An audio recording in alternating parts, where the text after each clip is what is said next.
Hey everybody, happy Easter. Hope you're having a great day and having some time to reflect and enjoy your day.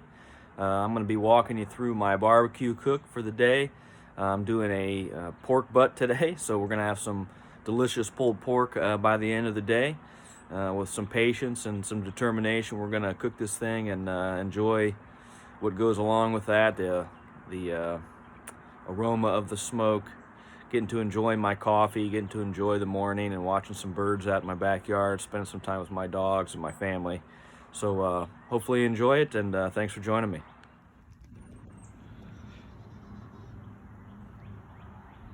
It's a beautiful Easter morning here. Lena's helping me. We're getting ready to barbecue a pork butt. Got my coffee, my Apollo's Chariot mug, my favorite coaster. And we've got about 12 coals getting lit here with the gas starter.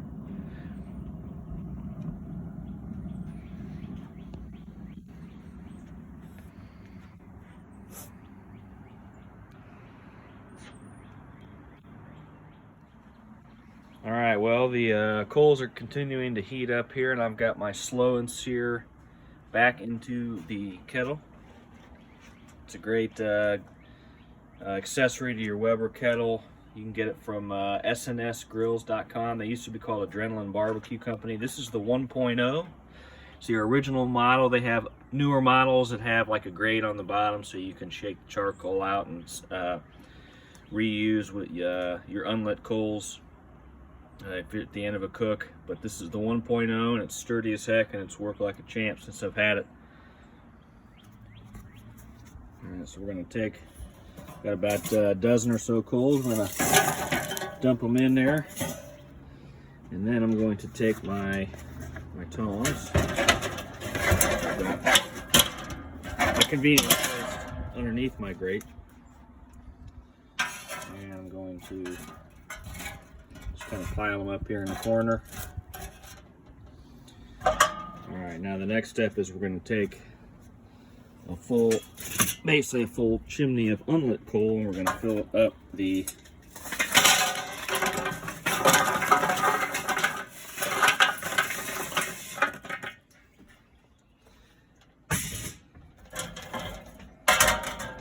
basket.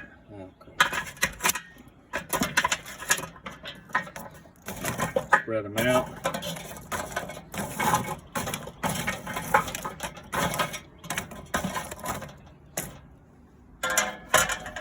All right, take this guy over here. Now, I'm going to take some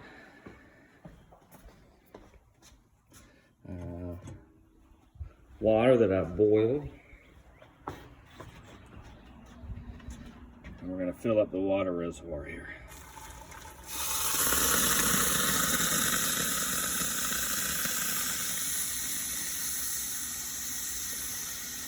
This creates steam, which helps keeps the meat moist. It also creates, more importantly, a heat barrier, so you're getting indirect heat from the charcoals over to the meat, which is going to be on the grate over here on this side. But the heat barrier is really important. This water will last about 4 or 5 hours, and will slowly steam off throughout the duration of the cook. We're going to finish getting everything set up here, and we'll be back in a second. Alrighty, so we've got the coals all set up here. You can see I've got some wood chips on there. No need to soak your chips. It's kind of an unnecessary step, and I actually normally prefer to use wood chunks, but I don't have any chunks. I just have chips, so that's what we're using. You just need a handful, really. I'm using alder wood today. I have some mesquite, but mesquite can be a little bit intense. I think if mesquite's better on beef. You can definitely use it on pork, but alder wood's kind of sweet, so I'm using that. I've got on this side, you can see underneath the grate, I've got a dripping griddle underneath that helps collect fat drippings, and it also directs the air that's coming in the bottom of the kettle up through the coals. And so what happens is the air gets directed underneath the kettle, it comes up through the coals, and then it comes out and over the meat, and then out the vent over here. So we're going to have our roast right here. We're just going to let this kind of get fired up here, and we'll get her up to temp, and we'll go get our pork shoulder ready. All right, so we've got our pork butt here. It's been all rinsed off. It's ready to be seasoned with some rub. I've got some spray on olive oil, and today we're going to be using Lambert's Sweet Rub O' Mine. I will oftentimes make my own rub, but sometimes, you know, you just feel like being a little bit lazy, and so using a store-bought rub is totally fine. The only difference is, you know, oftentimes I will also rub it the night before, but again, I kind of just wasn't feeling like doing it last night, so I'm doing it the morning of while we're waiting on the grill to heat up and get up to temp. So we're just going to do it today, and honestly, it doesn't make that big of a difference. The big thing is with the salt, if you use a store-bought rub, they almost always, you can see sugar, salt, so they always have salt in them. Whereas if I was doing a homemade rub, I would dry brine it with salt the night before and then apply the rub. So we're just going to spray some oil on.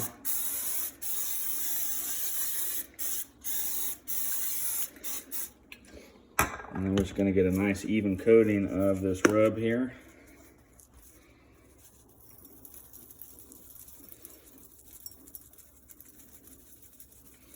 I'm not doing the bottom because the bottom's got the fat cap on it, so I'm not even going to waste rub putting it on the bottom. I will get the sides. So we'll come back. I'm going to need both hands for this guy to get the sides, but we'll get her all rubbed up and then it'll be ready to go on the grill. All right, so we've got her all rubbed up. It's ready to go. You can see one little trick I wanted to mention here is you can see how I've got the pork butt over my sink on it's like a wire cookie cooling rack. Susie doesn't always love that I use this thing, but it works perfectly. It straddles my sink there, and I'm able to apply the rub without making a mess. I can just rinse it down the sink, but you can see it looks really good. You know, for pork, we're using sugar, usually sugar-based rubs, sugar and salt. You know, for pork, you kind of want that sweet, and for beef, like if you're doing brisket, it's more pepper-based. So normally on a pork, you're using sugar, and that's what we're using today.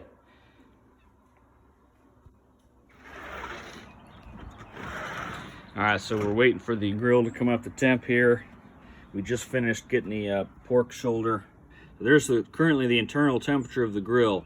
You'll notice I'm not using this. My Weber has a lid thermometer, and you can see there's literally 100 degrees difference. So there's what that's the temperature. Well, this is the meat probe here, but the 203 is the temperature at the grate. So you can see I've got a grate thermometer there. That's the temperature at the grate, which is what we want. What's over here on the lid is not really important. So what we're going to do is I've got all the vents full open right now because I'm trying to bring it up to temperature. Now we're going to kind of pump the brakes. So I prefer to keep my top vent open because it's like the exhaust. And I think of the bottom vent being more like the gas pedal.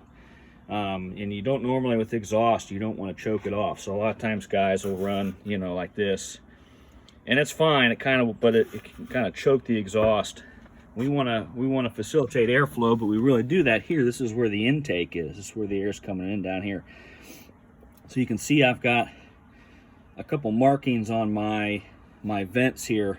This one on the right being full open. So full open, and if I bring it over, I've got about a third open, a quarter open, and then closed. So we're gonna pump the brakes here, and we're gonna bring it to about a third open, and hopefully that kind of slows the temperature rising, and we get somewhere between 250 and 300 for our cooking temperature. And with pork as well, you can run it hotter without worrying about overcooking or burning or doing anything funky. Brisket can be a little more challenging because you've got to really keep the temp steady. If you temperatures get too hot, it'll turn into leather, you know, tough leather real quick. But with pork, it's very forgiving. So you can run it, I think anything up to 300 or 325 is perfectly acceptable for cooking pork butt. So that way it doesn't take you like 13 hours to cook a roast either. So we're gonna run probably hopefully right in about the 275 range today, maybe 300. We'll see. The wind is cooperating today, so it's a beautiful day. So it's nice and calm out here, which is always helpful for controlling your temperatures on a charcoal grill. So we'll be back when we're ready to get the meat ready to go and when it's up to temp. Alright, so just poured myself another cup of coffee here. I wanted to show you a little trick that I use to get my vents set correctly. So my Weber doesn't have gaskets on it, so sometimes I'll get a little bit of leakage under the rim, and that's a project you can do. You can definitely put gaskets on, but you can see if I open my vents up down here, if I open them up, I'm now getting smoke that's leaking out underneath the lid of the kettle, right? And I really want it to be, you can't see it as well on the video, but I really want the smoke to be coming out of the vent.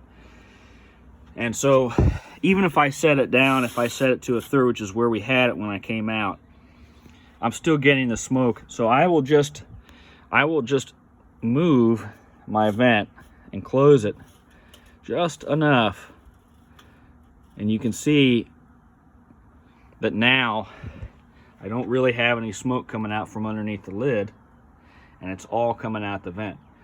So that just lets me know that I'm getting the appropriate amount of airflow coming in my bottom vents to get a nice smooth exhaust, and that way I'm not I'm not putting too much air, too much oxygen onto the coals. So that's a little trick that I've kind of learned to make sure that I'm getting the right amount of airflow. And you can see I still get little wisps of smoke coming out occasionally, but that's okay.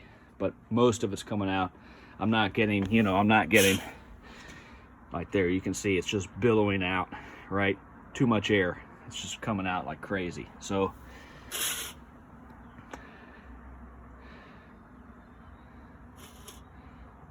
boom. Definitely better. So just wanted to share that little trick with you. All right, we're back. We've got our temps at about 275 here. They're still rising a little bit, and that's okay. But what I've really been watching is my smoke. I'm looking for a light white or even clear or light blue smoke. It's kind of wispy. We don't want it to be too heavy or billowy. That means that the fire's still kind of getting started. And so if you put your meat on too soon, when that smoke is still kind of billowing out of there, it can create kind of like an acrid, overtly smoky taste to the meat. We don't want that. So the smoke is really lightened up here in the last couple minutes. It's 10:30 now, so we're gonna prepare the meat and we'll put it on the grill here. So we'll grab our pork butt. I'm gonna try to do this one-handed here. Wish me luck. Oh yeah, dripping on the floor. We're gonna have to clean that up.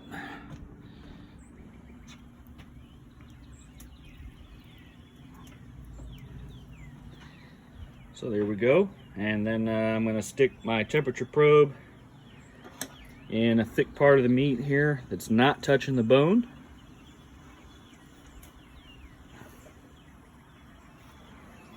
And then we're gonna close the lid here and hopefully not open it again for about 3 or 4 hours. So it's on there. We got the bone. I've got the bone here towards the fire. I've got fat side down. That's a real debate in the barbecue world: fat side up or fat side down. Some people say fat side up because then the fat will drip over the meat. I don't really subscribe to that because the pork shoulder, the pork butt, is such a fatty cut of meat. You don't really even need the fat cap. It's not even gonna render off. You're gonna have to trim it off at the end. It's just easier to pick it out when you're pulling the pork. I like to keep the fat side down so that we get as much bark, that crispy, tasty, delicious, wonderful pulled pork bark that we get on barbecue. And if I keep the fat down, I'm getting a large majority of the surface area is going to have that nice bark on it. So that's why I go fat side down. You can try it however you like it, but that's what I do. So we're going to close the lid up and we'll be back in a couple hours. All right, so it's about 1 o'clock here. It's been on the grill for about 2.5 hours. You can see the temperatures. We're at 122 internal on the roast, and the grill temperature is at 268. It's been as high as maybe 310 or 315, but it's really steadied out around 270, 275, right in that area. But man, I wish y'all could smell the aroma coming off the grill. It's really incredible. You get that sort of just light wood barbecue smell, and it really is fantastic. So we're gonna stay patient here. We haven't opened the lid once, but you can look down in there and you can see the roast a little bit, and boy, does this smell good. We'll be back to check on it later. Okay, we're about 4 hours in now. It's 2:30, so the pork butt has been on the grill for just about 4 hours.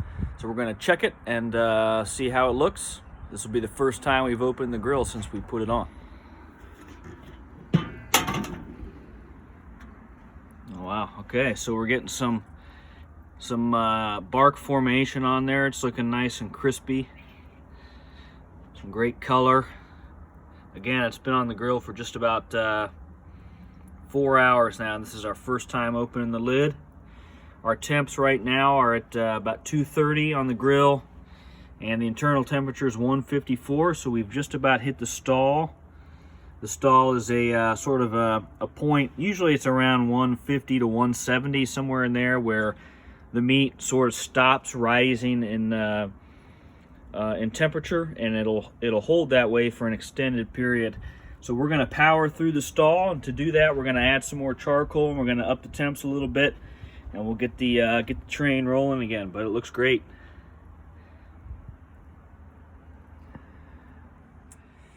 We're out here on the deck, the promenade as I like to call it, and we're just enjoying the day. It's a really wonderful afternoon. The wind has picked up here just a little bit, but I'm out here enjoying a cold beverage, one of my favorite beers, Beck's, and I'm enjoying a pipe of smoking some Blue Ridge in my Savinelli 315 KS Prince shape. This is it's Savinelli Cocktail is the line, and you can see that I'll do a close-up here, but you can see that it's got a really beautiful acrylic stem on it.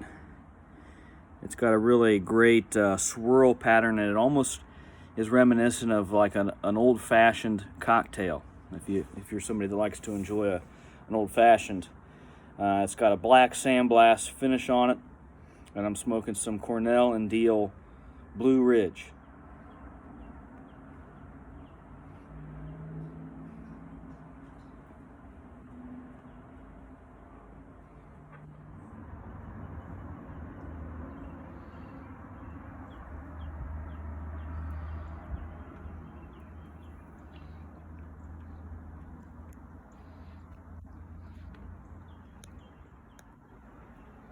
So it's about 5:30, and our temperatures are sitting right now at 205 internal on the pork and 248 on the grill.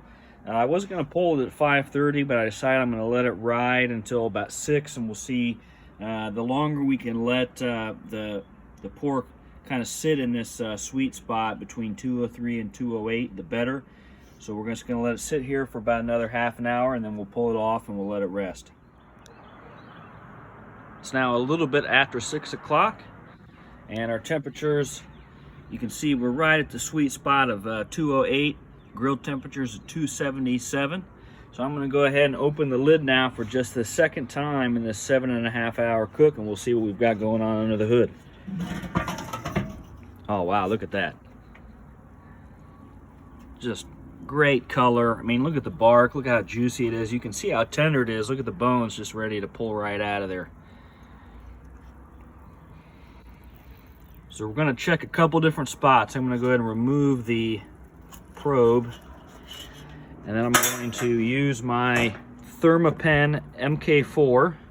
This is one of the best thermometers money can buy if you need a high quality meat thermometer. Gives you a really quick reading. It's really durable. This is what the pros use here.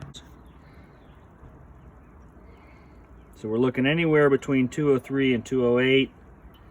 So yeah, we're at 202. It's definitely tender. It's, as they call, probe tender. You're looking to just, should go in like super smooth. It's perfect. You can see when I stick the probe in, it really just goes in with very little effort. So we're right in the sweet spot. So this is ready to come off now.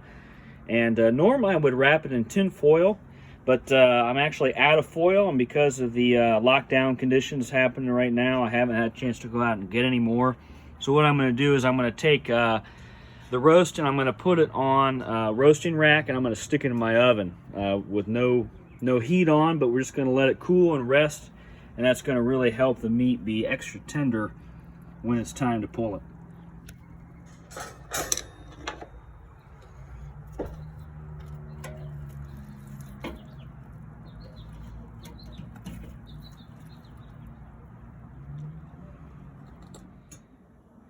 We've still got some charcoal left on the grill, so what we're going to do is, while the meat is resting in the oven on the roasting rack, and again it's in a cool oven, we're going to take some fresh baked beans here, and we're going to stick them on here, and we'll go ahead and take the probe off, and we'll leave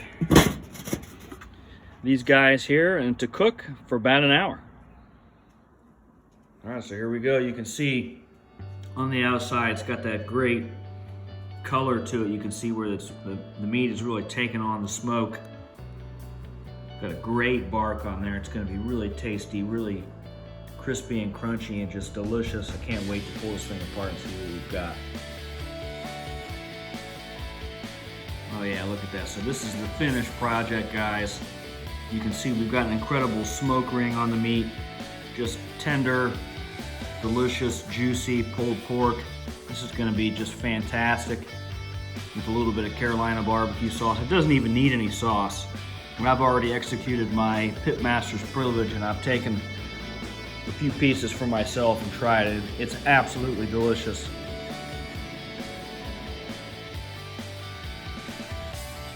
We've got some delicious baked beans, some Carolina barbecue sauce, and of course, the showcase. Some slow smoked pulled pork. Took us about 7.5 hours on the smoker, about 90 minutes rest, and now it's time to enjoy. Nadia is anxiously awaiting any scraps that might come her way. Same with Lena.